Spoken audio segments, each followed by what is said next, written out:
Hello students, कैसे हैं आप लोग। बच्चों, लास्ट 2 क्लासेस में हम लोगों ने इस चैप्टर के अंदर अकाउंटिंग एजम्पशंस और अकाउंटिंग प्रिंसिपल्स पढ़े थे और उन क्लासेस के अंदर हमने ये देखा था कि किस तरीके से अकाउंटिंग के अंदर एजम्पशंस क्या काम करती हैं और अकाउंट्स के प्रिंसिपल क्या हैं जिनकी बेस के ऊपर हमारी अकाउंट्स की फॉर्मेशन हुई है। अब इस चैप्टर को आगे बढ़ाते हुए आज की इस क्लास के अंदर हम जानेंगे अकाउंटिंग स्टैंडर्ड्स के हिसाब से क्या होती है अकाउंटिंग, यानी कि अकाउंटिंग स्टैंडर्ड एक्चुअली है क्या, इसके ऑब्जेक्टिव क्या है, क्यों इसकी जरूरत पड़ी। तो चलिए स्टार्ट करते हैं आज की क्लास। लिखिएगा need of accounting standard, need of accounting standard. देखो बच्चों, हमें अकाउंटिंग स्टैंडर्ड का मतलब पहले जान लेना चाहिए। ऐसा होता है कि हमारी जो भी ऑर्गेनाइजेशन होती है, जिस भी तरीके से हम काम कर रहे होते हैं, चाहे हम सोल प्रोप्राइटरी कंसर्न है, चाहे हम पार्टनरशिप में, चाहे हम कंपनी हैं, हमें एक विद इन नॉर्म्स काम करना पड़ता है। अपने प्रॉफिट्स और लॉसेस को और एसेट्स और लाइबिलिटीज को डिस्क्लोज करना पड़ता है eight the end of year. अब ये जो सिस्टमेटिक रिकॉर्ड इन कामों को करने के लिए हम लोग बनाते हैं, उनको हम कहते हैं statement of profit and loss और balance sheet at the end of year. अब इन जो चीजों को हम बनाते हैं, जिसके थ्रू हम प्रेजेंट करते हैं, उनको इस तरीके का होना चाहिए कि ये यूजफुल हो मैनेजमेंट के लिए, इन्वेस्टर्स के लिए, क्रेडिटर्स के लिए और जो भी पार्टीज इसको यूज करना चाहें। हमें इन चीजों को बनाने के लिए, इन स्टेटमेंट्स को बनाने के लिए, ये जो डिस्क्लोजर स्टेटमेंट्स होती हैं, इनको बनाने के लिए कुछ स्टैंडर्ड फॉलो करने पड़ते हैं और उन्हीं को हम कहते हैं क्या, अकाउंटिंग स्टैंडर्ड। अकाउंटिंग स्टैंडर्ड, ठीक है। तो चलिए इसके बारे में थोड़ा सा लिखते हैं। The main M of accounting is to provide financial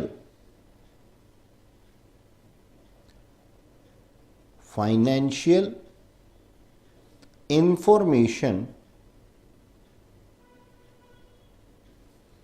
to the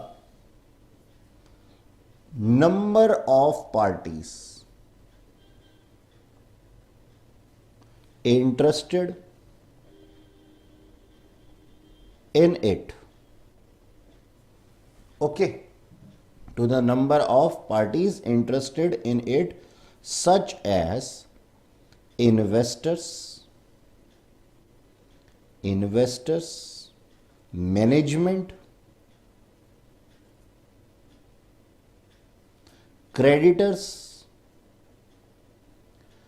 government, etc. और हम ये जो स्टेटमेंट देते हैं, जो हम ये इंफॉर्मेशन देते हैं, ये किस स्टेटमेंट के थ्रू देते हैं? By the statements known as, क्या कहते हैं हम इनको?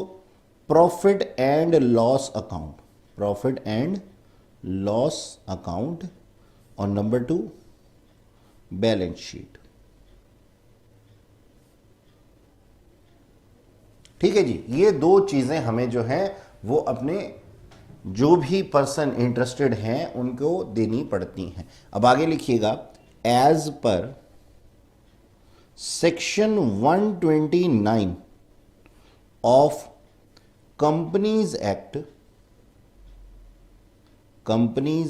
जो कि लिखा गया था 2013 में। मतलब ऐसा नहीं है कि 2013 से पहले हमारे पास कंपनीज एक्ट नहीं था। कंपनीज एक्ट 1956 था, लेकिन इसके अंदर अमेंडमेंट की गई, ह्यूज अमेंडमेंट की गई 2013 के अंदर।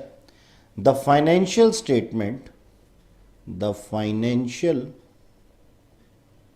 स्टेटमेंट शुड बी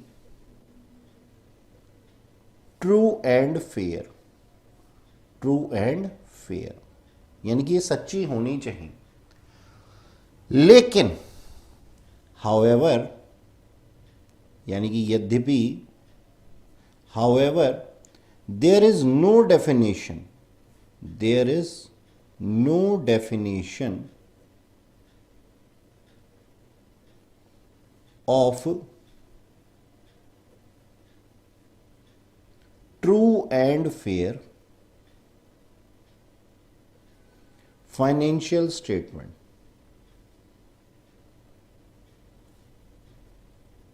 ठीक है जी, यानी कि हमारे पास में कोई डेफिनेशन नहीं है। हम ये कहते तो हैं कि हमारे पास में लिखा हुआ है सेक्शन 129 में कि ट्रू एंड फेयर होनी चाहिए ये इंफॉर्मेशन, लेकिन कोई डेफिनेशन नहीं है। अब इस चीज के लिए कि क्या चीज ट्रू एंड फेयर माना जाएगा, over a period of time लिखिएगा, but over a period of time, period of time, a number of generally accepted, आप इसको लिखिएगा पहले, generally accepted accounting principles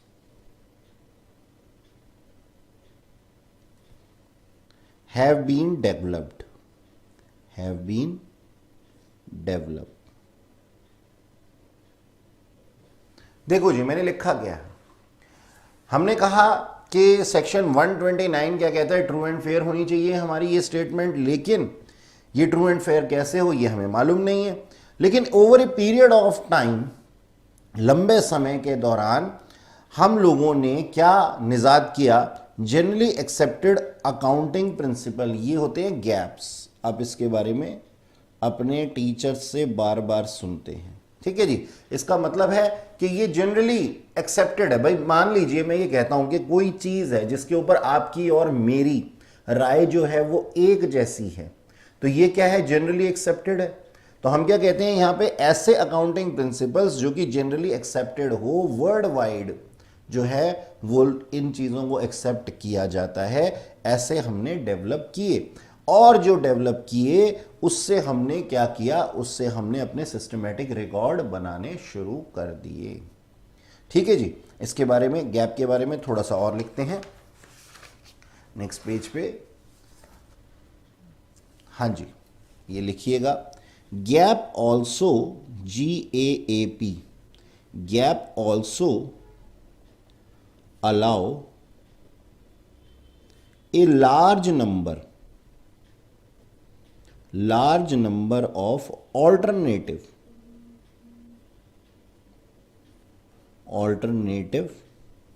treatments for the same transactions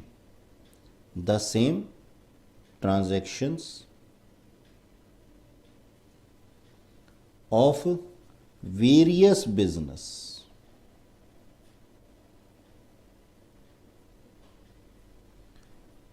ठीक है जी, यानी कि गैप क्या करता है। अब गैप के बारे में हमने देखा कि ये generally accepted accounting standards, accounting principles हैं।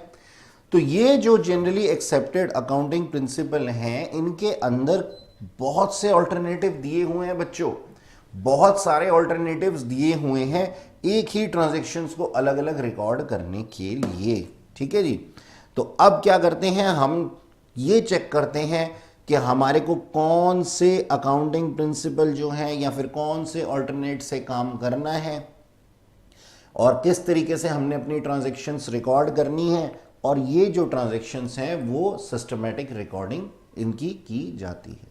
ठीक है जी, अच्छा, एज अ रिजल्ट, अब आगे लिखिए, as a result the financial statement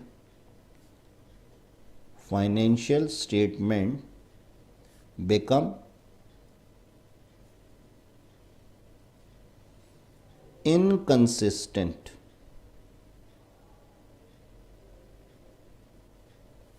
and uncomparable ठीक है जी।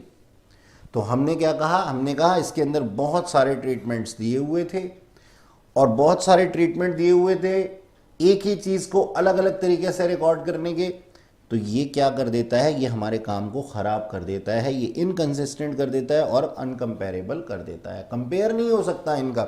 आप सोच करके देखिए, मान लीजिए मेरा एक काम है, मान लीजिए मेरा एक रेडीमेड गारमेंट्स का बिजनेस है, और मैं अपने बुक्स ऑफ अकाउंट जो मेंटेन करता हूं वो जनरली एक्सेप्टेड अकाउंटिंग प्रिंसिपल के हिसाब से करता हूं, ठीक है जी।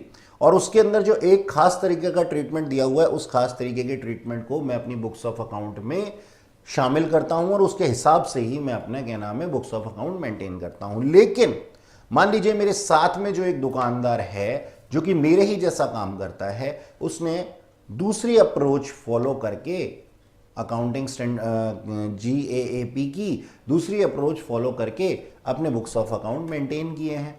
अब किसी तीसरे पर्सन को अगर हम अपने बुक्स ऑफ अकाउंट दे देते हैं तो वो इनका कंपैरिजन नहीं कर सकता। क्यों नहीं कर सकता?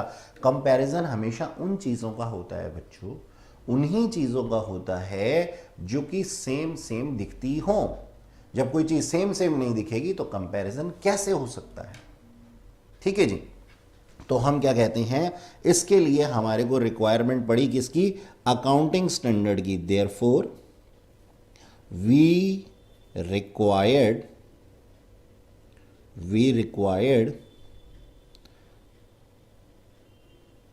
accounting standard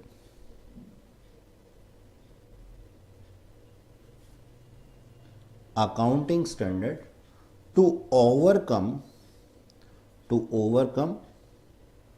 the above problem.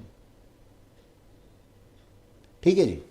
तो यहां पे आपके पास में एक क्वेश्चन अगर आ जाता है कि पूछा जाता है आपसे कि नीड ऑफ अकाउंटिंग स्टैंडर्ड क्या है, तो आप इसको अच्छे से एलेबोरेट कर सकते हैं। ठीक है जी।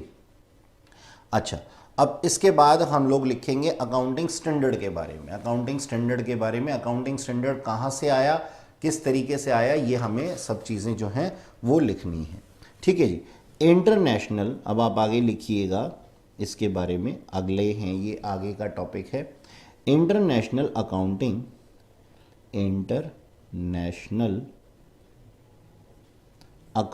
Standard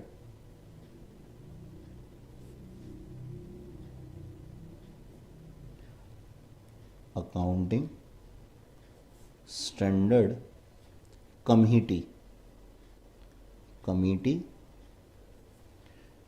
came into existence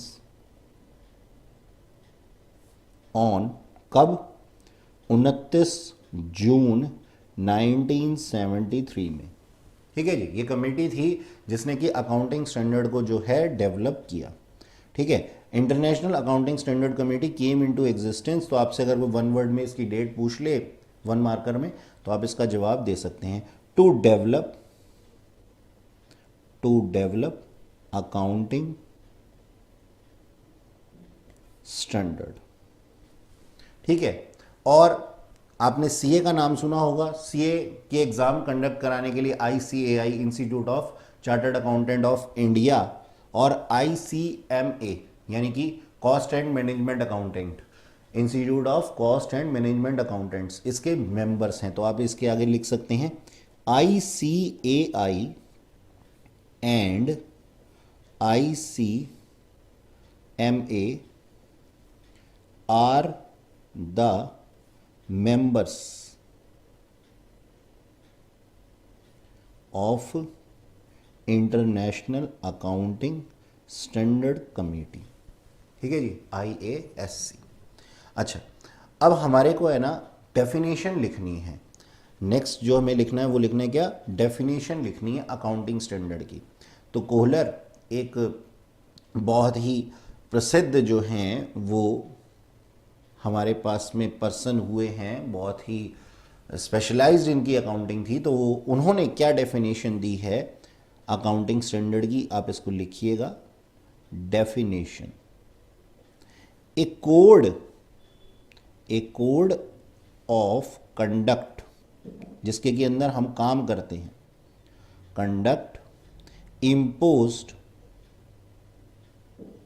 on accountant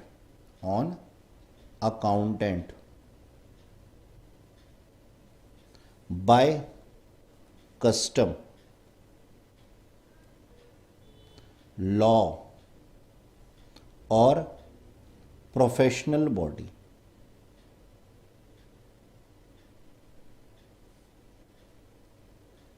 ठीक है जी। तो एक कोड ऑफ कंडक्ट है जिसको कि हम कहते हैं, इनका नाम जो था वो था कोहलर, ये कोहलर ने कहा है। तो हम क्या कहते हैं कि अकाउंटिंग स्टैंडर्ड क्या है, एक कोड ऑफ कंडक्ट है जिसके अंदर कि अकाउंटेंट जो है काम करते हैं, यानी कि अकाउंटेंट अपने हिसाब से बुक्स ऑफ अकाउंट को नहीं बना सकते, उनको जो है एक प्रॉपर कोड ऑफ कंडक्ट जो है वो मेंटेन करना पड़ेगा और उसके अकॉर्डिंगली ही हमें काम करना पड़ेगा, ऐसा क्या कहते हैं, कोहलर कहते हैं। अच्छा जी, अब नेक्स्ट जो है हमारे पास में, आपसे कभी कभी थ्योरी पॉइंट ऑफ व्यू से पूछ लिया जाता है, नेचर ऑफ अकाउंटिंग स्टैंडर्ड। तो आप जैसा मैं लिखूंगा पहले आप उसको साथ साथ लिखेंगे और हम साथ के साथ ही इस चीज़ को समझेंगे। तो आप अगली अपनी हेडिंग दीजिएगा, नेचर ऑफ अकाउंटिंग स्टैंडर्ड। मैं इसको पहले लिखूंगा एक पूरे पॉइंट को, फिर आपको समझाऊंगा, आप मेरे साथ साथ इसको लिखिए। ठीक है जी, चलिए लिखते हैं। नंबर 1 पॉइंट, क्या नेचर है अकाउंटिंग स्टैंडर्ड का? Lay down the norms of accounting policies and practices by way of codes to direct as to how the transaction and events should be disclosed in financial statement। ठीक है जी। तो देखो, nature of accounting standard क्या है, किस तरीके से काम होता है। बोला जाता है कि अकाउंटिंग स्टैंडर्ड जो है एक ऐसे नॉर्म्स हैं अकाउंटिंग पॉलिसी मेंटेन करने के लिए, जो कि डायरेक्ट करते हैं।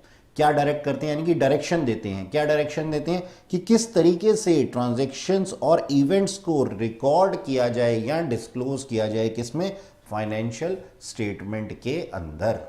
ठीक है जी, ये इसका नेचर है। अच्छा जी, number 2, point number 2, to make comparable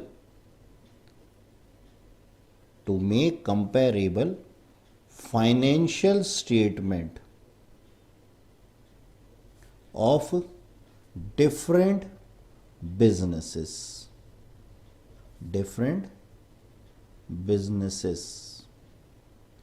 यानी कि अभी हमने थोड़ी देर पहले कहा था ना कि जो हमारे अकाउंटिंग स्टैंडर्ड से पहले अनकंपेरेबल था, तो अकाउंटिंग स्टैंडर्ड का मोटिव और नेचर यही है कि दो स्टेटमेंट्स को हम कंपेयर कर सकें, दो फाइनेंशियल स्टेटमेंट को हम आपस में कंपेयर कर सकें कि which one is best, which one situation is best.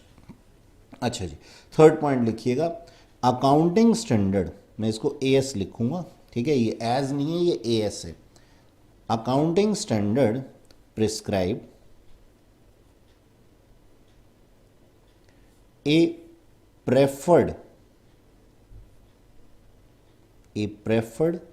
accounting treatment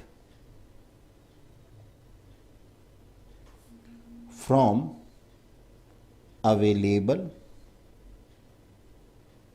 set of methods for solving various problems.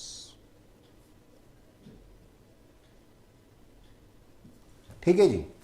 यानी कि अकाउंटिंग स्टैंडर्ड क्या है हमारे पास, अभी मैंने आप लोगों को बताया कि गैप्स के अंदर, जनरली एक्सेप्टेड अकाउंटिंग प्रिंसिपल्स के अंदर बहुत सारे ट्रीटमेंट्स दिए हुए थे। तो जो अकाउंटिंग स्टैंडर्ड है वो आपको प्रेफरेबल यानी कि बिल्कुल सही और सटीक क्या होना चाहिए, बहुत सारे मेथड्स में से एक ऐसा मेथड आपको बताता है, सो दैट आप अपनी प्रॉब्लम्स को जो हैं वो रिजॉल्व कर सके, उसके हिसाब से आप काम कर सकें। ठीक है जी। अच्छा, फोर्थ पॉइंट आप लिखिएगा, एएस प्रोवाइड्स। अब एएस अकाउंटिंग स्टैंडर्ड का काम क्या है? अकाउंटिंग स्टैंडर्ड का काम है इंफॉर्मेशन प्रोवाइड करना वेरियस यूजर्स को। तो आप इसको इसके नेचर में लिख सकते हैं, अकाउंटिंग स्टैंडर्ड प्रोवाइड्स इंफॉर्मेशन। आप इंफॉर्मेशन की जगह ना ट्रू एंड फेयर इंफॉर्मेशन भी लिख सकते हैं। तो आप, मैं इसको ठीक कर देता हूं, ट्रू एंड फेयर भी आप इसको लिख लीजिए, true and fair information to the users. ठीक है जी। अच्छा, fifth point, they limit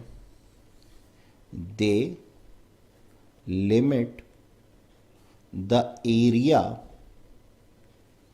of accountant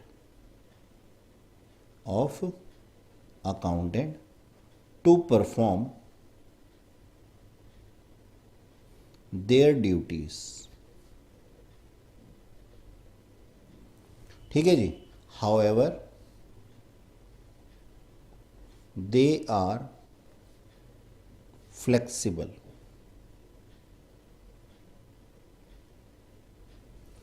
देखो जी, हम ये कहते हैं कि अकाउंटिंग स्टैंडर्ड के अंदर कोई भी अकाउंटेंट जो है ना विद इन नॉर्म्स काम करता है, तो उसको अपना दिमाग लगाने की ज़रूरत नहीं है। जैसा कि बोला गया है अकाउंटिंग स्टैंडर्ड के हिसाब से वैसा ही वो काम करेगा। हाँ, ऐसा नहीं है कि ये एक रिजिड अप्रोच है, ये काफ़ी फ्लेक्सिबल भी होती है। यानी कि अगर बिजनेस मैनेजमेंट या अकाउंटेंट चाहें तो अपना प्रॉपरली बता करके कि हमारी सोच इस तरीके से है, अपने मेथड्स को चेंज भी कर सकते हैं। ठीक है जी। ओके। अच्छा, ये तो था हमारा नेचर ऑफ अकाउंटिंग स्टैंडर्ड। ठीक है जी। अब हम लोग लिखेंगे ऑब्जेक्टिव ऑफ अकाउंटिंग स्टैंडर्ड के, क्या उद्देश्य हैं हमारे अकाउंटिंग स्टैंडर्ड के। ठीक है, तो नेक्स्ट आप लिखिएगा ऑब्जेक्टिव ऑफ अकाउंटिंग स्टैंडर्ड। ठीक है, ये छोटे छोटे से पॉइंट्स हैं, आप इसको लिख करके पूरे मार्क्स ले सकते हैं थ्योरी के अंदर। अच्छा जी, ऑब्जेक्टिव में सबसे पहला क्या है? To ensure uniformity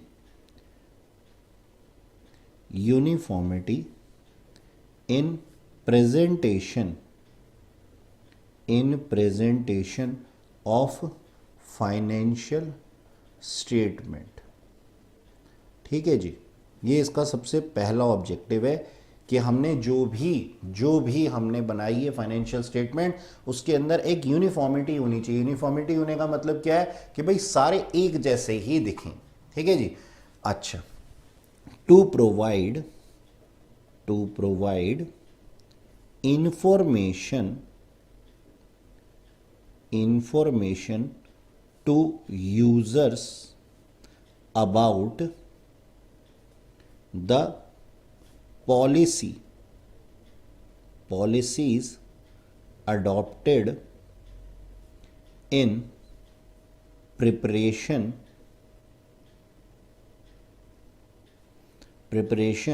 of financial statement। देखो जी, इस पॉइंट के अंदर मैंने क्या लिखा कि अकाउंटिंग स्टैंडर्ड का क्या उद्देश्य है, क्या ऑब्जेक्टिव है, इज टू प्रोवाइड, क्या ऑब्जेक्टिव है? To provide information to users. Users कौन है? यूजर्स हैं हमारे कोई भी इन्वेस्टर, कोई भी क्रेडिटर्स, कोई भी मैनेजमेंट, कोई भी गवर्नमेंट। ठीक है जी। तो उनको इंफॉर्मेशन देना है, किस चीज़ की इंफॉर्मेशन?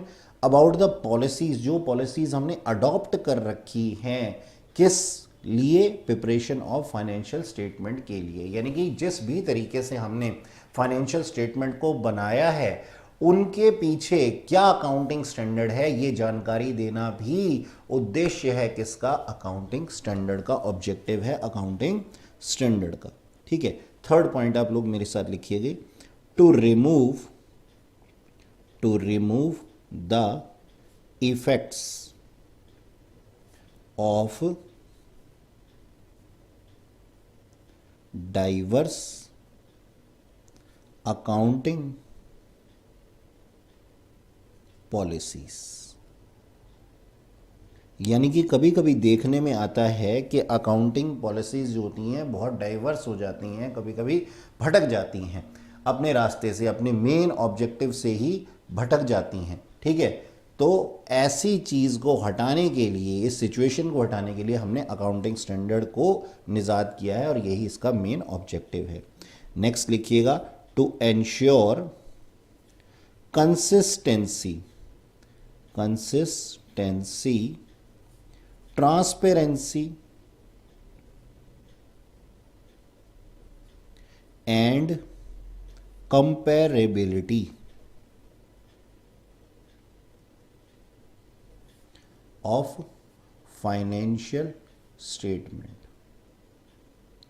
यानी कि कंसिस्टेंट होनी चाहिए हमारी फाइनेंशियल स्टेटमेंट, रेगुलर बेसिस पे बनाई गई हैं उसी स्टैंडर्ड्स के हिसाब से, ट्रांसपेरेंट होनी चाहिए यानी कि ट्रू एंड फेयर होनी चाहिए, और कंपेरेबल होनी चाहिए यानी कि हम इनका कंपैरिजन आपस में कर सकें पिछले सालों से भी और बाकी इंडस्ट्रीज से भी।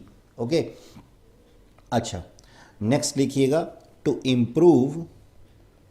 Improve the reliability and credibility of financial statement। भाई अकाउंटिंग स्टैंडर्ड के हिसाब से तैयार की गई जो भी फाइनेंशियल स्टेटमेंट्स होती हैं वो ज़्यादा रिलायबल और ज़्यादा क्रेडिबल होती हैं, यानी कि उन पर ज़्यादा विश्वास किया जा सकता है। तो इस चीज़ को बढ़ाना, फाइनेंशियल स्टेटमेंट सच्ची है और फाइनेंशियल स्टेटमेंट अच्छी है और रिलायबल है, इस चीज़ को बढ़ाने के लिए ही, क्योंकि देखिए जितने भी इन्वेस्टर्स होते हैं, फॉरेन इन्वेस्टर हुए या फिर हमारे कंट्री के इन्वेस्टर हुए या फिर क्रेडिटर्स होते हैं जो कि हमें लोन्स एंड एडवांसेस देते हैं किसी भी तरीके से, वो किस तरीके से देते हैं, कब देते हैं, जब वो हमारी फाइनेंशियल स्टेटमेंट्स को देख लेते हैं। तो फाइनेंशियल स्टेटमेंट अगर उनको पता लगता है या उनको विश्वास होता है कि भाई फाइनेंशियल स्टेटमेंट जिन अकाउंटिंग स्टैंडर्ड्स के ऊपर बेस्ड हैं वो अकाउंटिंग स्टैंडर्ड बिल्कुल सटीक हैं, तो इससे बनाई गई जो भी फाइनेंशियल स्टेटमेंट होती हैं उनके ऊपर वो विश्वास कर सकते हैं। अब देखिए मैंने इस क्वेश्चन के आंसर में 5 पॉइंट अभी तक मैं लिख चुका हूं और छठा लिखने वाला हूं। अब मैंने इनको एक एक लाइन के अंदर लिखा है, लेकिन सबके अंदर डिफरेंट पॉइंट है। जब आपके डिफरेंट पॉइंट होते हैं, अलग अलग अप्रोच होती है किसी भी चीज़ के ऑब्जेक्टिव के अंदर, एडवांटेज के अंदर या डिसएडवांटेज के अंदर, तो आपको मार्क्स मिलते हैं। ठीक है, लेकिन अगर आप सेम पॉइंट के ऊपर बार बार चीज़ें लिखते रहते हैं तो टीचर्स को समझ में आ जाता है कि आपके पास में मैटर नहीं है और आप ज़बरदस्ती लिखना चाहते हैं मार्क्स ग्रैब करने के लिए। तो ऐसी चीज़ों से, ऐसी मैल प्रैक्टिसिंग से आप लोग बचिए। नेक्स्ट लिखिएगा, टू हेल्प ऑडिटर। अब ये ऑडिटर्स क्या होते हैं? जनरली हमारे पास में चार्टर्ड अकाउंटेंट्स होते हैं। जैसे मान लीजिए मैं एक चार्टर्ड अकाउंटेंट हूँ और मैं कंपनी के अंदर ऑडिट करता हूँ। ऑडिट करने का मतलब क्या होता है भाई? ऑडिट करने का मतलब ये होता है जैसे आप बच्चे लोग अपनी कॉपीज़ मेंटेन करते हैं, ऐसे ही बुक्स ऑफ अकाउंट मेंटेन किए जाते हैं अकाउंटेंट के द्वारा, और आपके टीचर क्या करते हैं? उन कॉपीज़ को चेक करते हैं। तो चार्टर्ड अकाउंटेंट क्या करता है? चार्टर्ड अकाउंटेंट अलग अलग ऑर्गेनाइजेशंस के अंदर, ये रूल्स के अंदर आता है। ये कहा गया है हमारी इंडियन रूल्स के हिसाब से जो भी पर्सन्स हैं जो अपना की बिजनेस चला रही हैं, उनकी टर्नओवर यानी कि उनकी सेल्स अगर एक लिमिट से ऊपर चली जाती है तो उनको अपने बुक्स ऑफ अकाउंट चेक करवाने पड़ते हैं ऑडिटर से, चार्टर्ड अकाउंटेंट से। और चार्टर्ड अकाउंटेंट को वेल मेंटेन फाइनेंशियल स्टेटमेंट्स अगर मिल जाती हैं तो उसकी हेल्प हो जाती है। तो यही इसका एक ऑब्जेक्टिव है, यानी कि अकाउंटिंग स्टैंडर्ड का एक ऑब्जेक्टिव ये भी है कि हम चार्टर्ड अकाउंटेंट या फिर ऑडिटर्स को हेल्प कर सकें जो कि इंटरनल चेकिंग के उन पे आएंगे। ठीक है। अच्छा, अब ये तो थे हमारे पास में ऑब्जेक्टिव्स। अब ऑब्जेक्टिव के बाद है हमारे पास में कुछ लिमिटेशंस। मतलब कभी कभी ऐसा देखा जाता है कि हालांकि लिमिटेशंस नहीं होती हैं अकाउंटिंग स्टैंडर्ड के अंदर, अकाउंटिंग स्टैंडर्ड तो अच्छे के लिए ही बने हैं, लेकिन क्योंकि आपसे क्वेश्चन पुटअप किए जाते हैं तो हम कुछ लिमिटेशंस भी लिखेंगे। तो आप लिखिएगा limitations of accounting standard, limitations of accounting standard. ठीक है। नंबर 1, सबसे पहला, इट रिस्ट्रिक्ट्स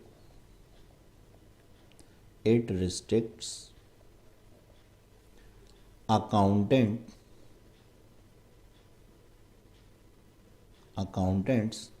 to take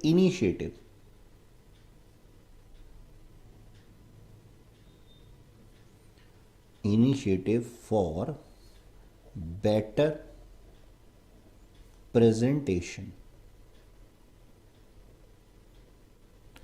अगर कभी कोई लाइन लिखते हुए, जैसे अभी मैं यहां पे लिखना चाहता था इट रिस्ट्रिक्ट अकाउंटेंट, ठीक है जी, फॉर टेकिंग इनिशिएटिव, ठीक है जी, तो मैंने इसको इसकी जगह ये लिख दिया it restrict accountant to take initiative for better presentation. यानी कि अगर आपको लगता है कभी कि लिखने से पहले आप सोच लें उस चीज़ को अच्छे तरीके से, और अगर बेटर आप किसी तरीके से अपना वर्ड बना सकते हैं, सेंटेंस बना सकते हैं, तो ये ठीक है। ठीक है। तो मैंने यहाँ क्या लिखा, it restrict accountant to take initiative for better presentation and disclosure. देखिए, अब इस चीज़ को मैं एलेबरेट करता हूँ। होता क्या है, मान लीजिए कि कोई अकाउंटेंट है, ऐसा मान लेते हैं हम, ठीक है, कोई अकाउंटेंट है जो कि बहुत ही सालों से अकाउंटिंग प्रैक्टिस कर रहा है और उसके पास में कुछ बेटर प्रेजेंटेशन के तरीके हैं, अकाउंटिंग स्टैंडर्ड से भी अच्छे। तो ऐसा अकाउंटेंट रुक जाता है, रिस्ट्रिक्ट हो जाता है। किस वजह से? क्योंकि उसको बेटर प्रेजेंटेशन करने की अथॉरिटी नहीं है अकाउंटिंग स्टैंडर्ड के हिसाब से। लेकिन ऐसा कोई लाखों में, करोड़ों में कोई एक बार होता है, क्योंकि अकाउंटिंग स्टैंडर्ड जो बनाए गए हैं वो मास्टर्स के थ्रू बनाए गए हैं, यानी कि over a period of time बनाए गए हैं। तो और टाइम टू टाइम इसके अंदर चेंजेस भी किए जाते हैं। तो हम यहाँ पे लिमिटेशन के अंदर लिखते हैं कि अकाउंटिंग स्टैंडर्ड रिस्ट्रिक्ट कर देता है हमारे अकाउंटेंट को इनिशिएटिव लेने से, अगर उसके पास में, अकाउंटेंट के पास में बेटर प्रेजेंटेशन या डिस्क्लोजर के कोई और मेथड भी हैं। ठीक है जी। नंबर 2, रिजिड इन नेचर, यानी कि अकाउंटिंग स्टैंडर्ड जो होते हैं वो काफ़ी रिजिड होते हैं, यानी कि अकाउंटिंग स्टैंडर्ड ने जैसा कह दिया वैसा कह दिया। अभी थोड़ी देर पहले हमने देखा था कि भैया फ्लेक्सिबिलिटी इसके अंदर होती है, लेकिन इतनी ज़्यादा लिमिटेशन के अंदर हम फ्लेक्सिबिलिटी की बात नहीं लिख सकते, क्योंकि फ्लेक्सिबिलिटी जो है वो क्या है, वो एक अच्छी बात है, एक एडवांटेज है। तो लिमिटेशन के अंदर क्या लिखेंगे हम, रिजिड होते हैं नेचर के अंदर ही। ठीक है। और बेस्ड ऑन हिस्टोरिकल कॉस्ट। देखिए, अकाउंटिंग स्टैंडर्ड जो होते हैं ना, जैसे मान लीजिए आपने क्या किया, कोई प्लांट एंड मशीनरी परचेज की करीब 10 साल पहले, और उसको आपने परचेज किया था 10 लाख रुपए का। तो सोचने वाली बात है, क्या 10 सालों बाद भी वो 10 लाख रुपए की ही रहेगी? नहीं, उसकी वैल्यू चेंज हो जाएगी। लेकिन जो अकाउंटिंग स्टैंडर्ड वो क्या कहता है, वो कहता है कि ना आप इसको 10 लाख पे ही शो करो। ठीक है। तो ये हिस्टोरिकल कॉस्ट के ऊपर कभी कभी बेस्ड होते हैं, तो ये इसकी एक लिमिटेशन है। ठीक है। अच्छा, obstruct the judgement of auditor. हालांकि हमने अभी लिखा था कि ऑडिटर की हेल्प करता है, लेकिन कभी कभी क्या होता है कि ये ऑडिटर की जजमेंट को ऑब्स्ट्रक्ट भी कर देता है, यानी कि रिस्ट्रिक्ट कर देता है, उसको परेशान कर देता है जजमेंट लेने से, क्योंकि एक अकाउंटिंग स्टैंडर्ड कुछ कहता है और दूसरा अकाउंटिंग स्टैंडर्ड कुछ कहता है। ठीक है, फिर भी बहरहाल चाहे यहाँ पे हमने लिमिटेशन के लिए 4 पॉइंट्स लिखे हों, बावजूद इसके आप इसको एलेबरेट भी कर सकते हैं और ज़्यादा अपनी लैंग्वेज में, बावजूद इसके हम यही कहेंगे कि अकाउंटिंग स्टैंडर्ड जो है वो उसका ऑब्जेक्टिव जो है अकाउंटेंट और ऑडिटर, इन्वेस्टर, क्रेडिटर्स, गवर्नमेंट, इन सब की हेल्प करना है, क्योंकि उसको इसीलिए बनाया गया है। ठीक है, तो ये थी हमारे पास में लिमिटेशन। ठीक है, अब हम लिखेंगे कुछ IFRS के बारे में। सर ये क्या होता है IFRS? पहले आप इसकी हेडिंग डाल करके छोड़ दीजिए और फिर मैं आपको एग्जांपल देता हूं कि IFRS होता क्या है। ठीक है, लिखिएगा इंटरनेशनल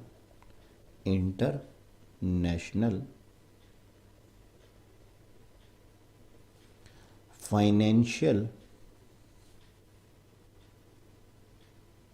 रिपोर्टिंग स्टैंडर्ड।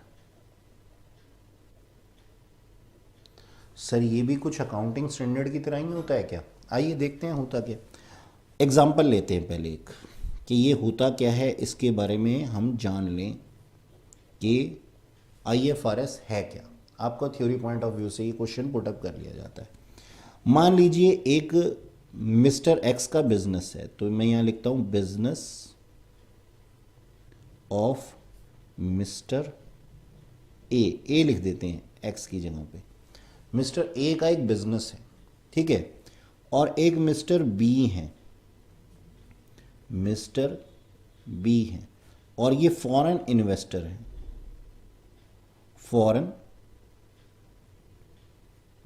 फॉरेनर लिख देता हूं मैं इसको, फॉरेनर इन्वेस्टर्स हैं, इन्वेस्टर। ठीक है, बाहर से वो क्या करते हैं, कुछ इन्वेस्टमेंट करते हैं मिस्टर ए के बिजनेस में, और एक मिस्टर सी हैं। ठीक है, ये भी इन्वेस्टमेंट करते हैं, लेकिन ये इंडियन है। ठीक है, ये इंडियन है, और मिस्टर ए का बिजनेस भी इंडिया में ही था।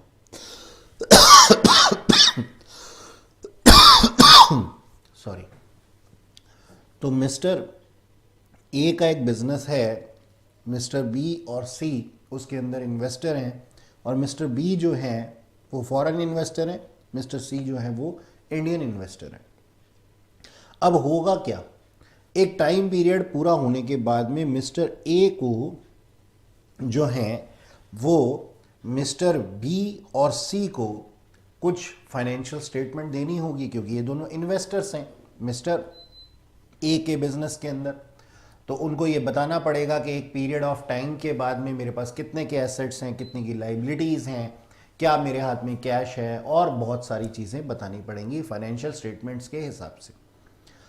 अब सोच करके देखिए, मिस्टर ए ने अपने बिजनेस के अंदर कोई अकाउंटिंग स्टैंडर्ड के हिसाब से बुक्स ऑफ अकाउंट मेंटेन कर लिए, जो कि मिस्टर बी यानी कि फॉरेनर इन्वेस्टर के कंट्री के अंदर एक्सेप्टेबल नहीं है। ये अकाउंटिंग स्टैंडर्ड मिस्टर सी के लिए तो फायदेमंद है क्योंकि वो इंडियन है, और मिस्टर बी के लिए फायदेमंद नहीं है, यानी कि इनको समझ ही नहीं आ रहा कि किस तरीके से काम किया गया है। तो मान लीजिए ये लंदन में है और लंदन के अकाउंटिंग स्टैंडर्ड कुछ और कहते हैं, जबकि मिस्टर ए का बिजनेस इंडिया में है, तो इंडियन जो इन्वेस्टर हैं उनके लिए तो ये फायदेमंद है, उनके लिए तो ये फायदेमंद है, लेकिन ये मिस्टर बी के लिए फ़ायदेमंद नहीं है, क्योंकि ये उस अकाउंटिंग पॉलिसी, उस अकाउंटिंग स्टैंडर्ड के हिसाब से नहीं बनाए गए जो मिस्टर बी की कंट्री बोलती थी। तो ऐसे काम के लिए हमारे को चाहिए क्या, IFRS, यानी कि रिपोर्टिंग का वो स्टैंडर्ड जो कि इंटरनेशनली एक्सेप्टेबल हो। यानी कि IFRS का मतलब क्या है, इंटरनेशनल फाइनेंशियल रिपोर्टिंग स्टैंडर्ड यानी कि रिपोर्ट करने के, जब एक बिजनेसमैन पूरा साल काम कर लेता है उसके बाद उसको अपने यूजर्स को रिपोर्टिंग करनी होती है, तो ये रिपोर्टिंग जो है वो मिस्टर सी के लिए और बी के लिए दोनों के लिए एक्सेप्टेबल होनी चाहिए। तो इसके लिए मिस्टर ए क्या करेंगे, मिस्टर ए अपनी जो रिपोर्टिंग करेंगे वो इंटरनेशनल फाइनेंशियल रिपोर्टिंग स्टैंडर्ड्स के हिसाब से करेंगे। अब इस चीज़ को हम लिख लेते हैं थोड़ा सा। Mister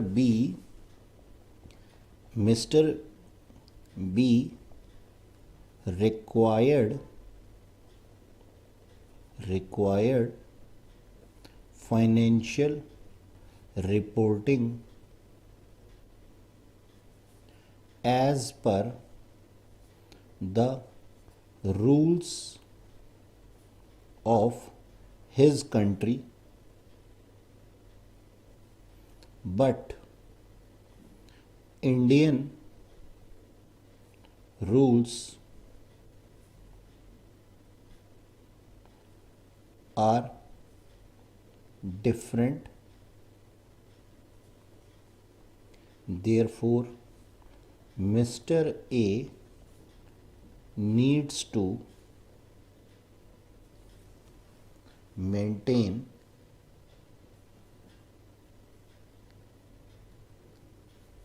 his reporting as per IFRS। ठीक है जी। अच्छा, अब ये तो था मतलब कि भाई IFRS क्यों बनाए जाते हैं। हम फटाफट से लिखते हैं इसके नीड और बेनिफिट्स क्या हैं। ठीक है जी, IFRS की नीड और बेनिफिट्स क्या हैं। ठीक है, तो नेक्स्ट हमारा जो टॉपिक है, अगर आपसे क्वेश्चन लिखिए बोल दिया जाता है नीड या फिर बेनिफिट्स, आप इसको लिख सकते हैं। तो पहला पॉइंट है हमारे पास में इजी एक्सेस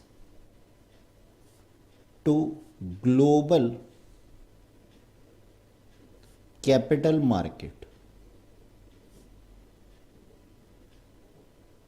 ठीक है जी, यानी कि अभी जो मैंने एग्जांपल दिया था उसी के हिसाब से है ये कि हम इजी एक्सेस कर सकते हैं, यानी कि दुनिया में कहीं से भी हम अकाउंटिंग स्टैंडर्ड्स को, इन अकाउंटिंग स्टैंडर्ड्स को IFRS के हिसाब से जो है वो एडमिट कर सकते हैं और एक्सेस कर सकते हैं, यानी कि हम मान सकते हैं कि ये हमारी कंट्री के रूल्स के अकॉर्डिंगली ही काम हो रहा है, चाहे हम किसी भी कंपनी, किसी भी कंट्री के इन्वेस्टर क्यों ना हो।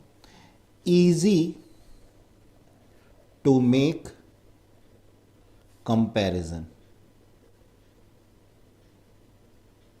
ठीक है जी, यानी कि सोच करके देखो कि एक इन्वेस्टर है और वो इन्वेस्टर ये जानना चाहता है, मान लीजिए मैं एक लंदन का इन्वेस्टर हूं, ठीक है, और लंदन का इन्वेस्टर इन्वेस्ट करना चाहता है या तो लंदन में या तो इंडिया में।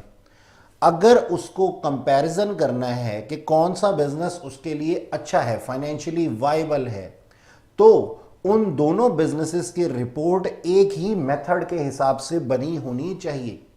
अब एक ही हिसाब से अगर रिपोर्ट बनेगी तो वो होंगे क्या, IFRS, यानी कि लंदन के अंदर लंदन का बिजनेस भी जो है वो IFRS के हिसाब से बना रहा है और इंडियन बिजनेस भी IFRS के हिसाब से बना रहा है। तो जो इन्वेस्टर है वो इन्वेस्टर इन दोनों चीज़ों का कंपैरिजन बहुत अच्छे से कर सकता है कि फाइनेंशियली वायबल उसके लिए कौन सा बिजनेस है, कौन सा बिजनेस के साथ में उसका जाना सही रहेगा। ठीक है जी, यूनिफॉर्मिटी इन फाइनेंशियल रिपोर्टिंग।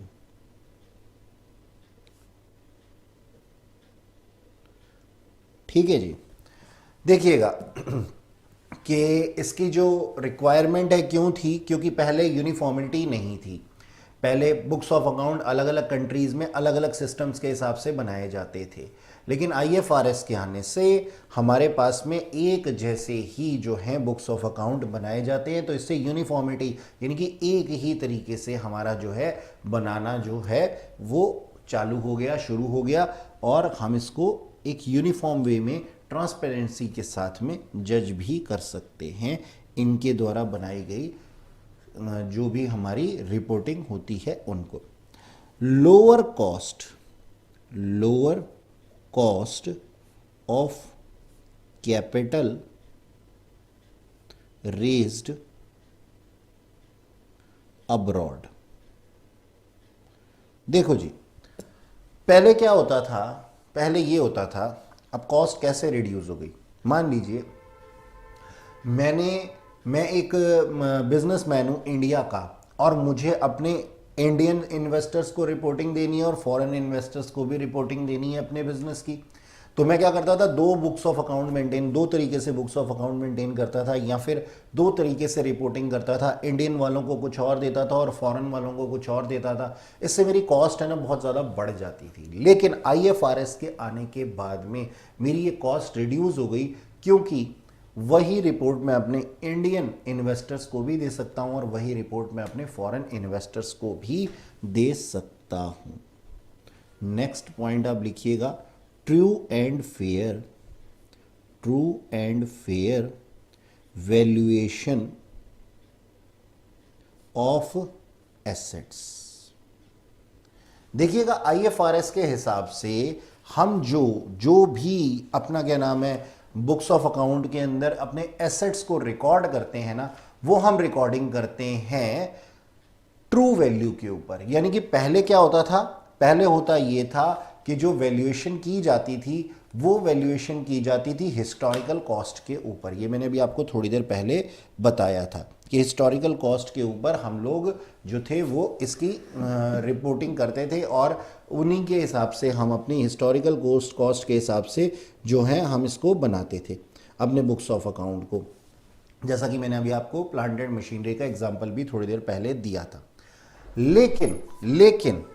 लेकिन हुआ क्या कि जैसे ही IFRS आया, उसके आने के बाद में हमारी जो वैल्यूएशन की गई हमारे एसेट्स की, वो फेयर वैल्यू पे की जाने लगी। ठीक है जी।